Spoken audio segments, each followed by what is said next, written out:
Good എന്ന് പറയണം. എന്താ ഗുഡ്? ചെയ്തല്ലോ, അതുകൊണ്ടല്ലേ തെറ്റിയത്, എന്നിട്ട് തിരുത്തണം. Yes or no? ആ, അപ്പൊ ശുഭ, ഇതിനൊക്കെ എന്തും വിളിച്ച ഒരാളെ ധൈര്യം ഉണ്ടാവണം. വേണോ വേണ്ടേ? വേണം. Yes or no? ആ, അപ്പൊ കുട്ടികളൊക്കെ എന്തെങ്കിലും പറയുമ്പോൾ കേട്ടോണ്ടിരിക്കണം. Be a good listener. മനസ്സിലായില്ലേ?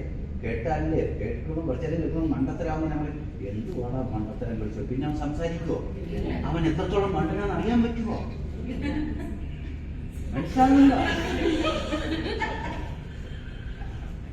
ശരിയാണോ അല്ലേ? അപ്പൊ നമ്മൾ അവന് മുഴുവൻ മണ്ടത്തരം മനസ്സിലാക്കി നമ്മൾ വെട്ടിക്കളയും. അപ്പൊ അവൻ എത്രത്തോളം അറിയണമെങ്കിൽ ബി എ ഗുഡ് ലിസണർ. അതെല്ലാവർക്കും, പ്രത്യേകിച്ച് ഹസ്ബൻഡ് വൈഫ് അല്ലേ, നിങ്ങൾ തമ്മിൽ നന്നായിട്ട് ബി എ ഗുഡ് ലിസണർ ആവാം. നല്ലൊരു ലിസണറിന് വേണ്ട ക്വാളിറ്റി എന്താണെന്ന് അറിയാം.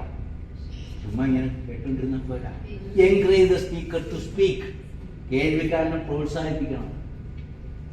മനസ്സിലായില്ലേ? അപ്പം സംസാരിക്കുന്നത്